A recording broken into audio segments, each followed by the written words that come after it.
تین چیزیں گناہوں کا کفارہ ہیں۔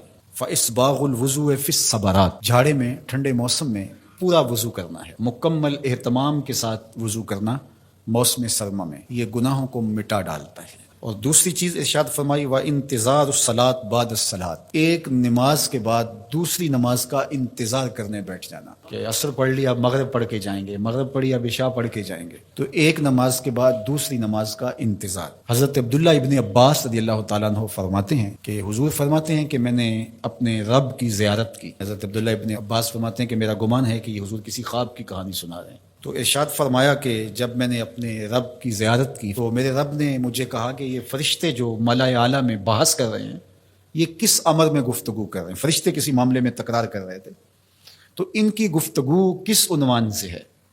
تو میں نے کہا کہ مالک تو بہتر جانتا ہے، مجھے معلوم نہیں ہے۔ تو اللہ نے اپنا دست قدرت میرے دو کندھوں کے درمیان رکھا اور اس کی ٹھنڈک میں نے سینے میں محسوس کی۔ فَتَجَلَّى لِي كُلُّ شَيْءٍ وَعَرَفْتُ، ہر شے میرے سامنے روشن ہو گئی اور میں نے ہر شے کو دیکھ بھی لیا اور پہچان بھی لیا۔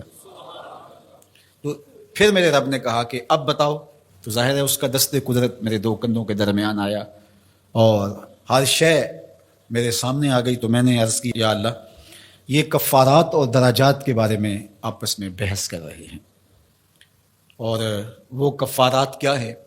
المکث فی المساجد بعد الصلاۃ، نماز کے بعد مسجدوں میں رک جانا کہ دوسری نماز پڑھ کے جائیں گے، اس پر فرشتے ملائے اعلیٰ میں عالم بالا میں بیٹھ کے گفتگو کر رہے ہیں۔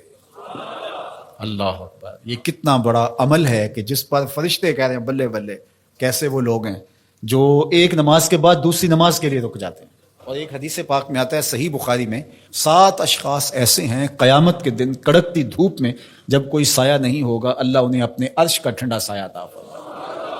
ان میں سے ایک وہ آدمی جس کا دل مسجدوں کے ساتھ جڑا ہوا ہے، مسجد کی حاضری اسے بہت پسند ہے۔ دوسرا والمشی علی الاقدام الی الجماعات، جماعات کے لیے فرض نمازوں کے لیے مسجد کی طرف چل کے پیدل جانا، ہر قدم کے بدلے میں درجے بلند ہوتے اور گناہ معاف ہوتے ہیں۔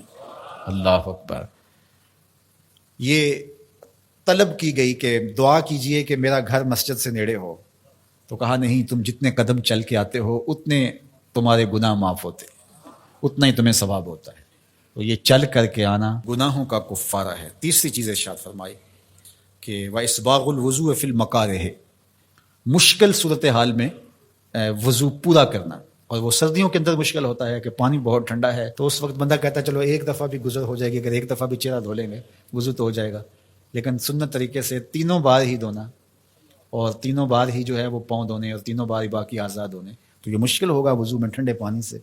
تو بہرحال مشکل میں وضو جو بندہ کرتا ہے تو اللہ کے لیے کر رہا ہوتا ہے، اللہ اکبر، تو اللہ تعالیٰ کو یہ بڑا پسند ہے، اس سے اللہ گناہ ختم کر دیتا ہے اللہ۔ تو یہ 3 چیزیں کفارات میں سے ہیں، یہ گناہوں کو مٹانے والی چیزیں ہیں۔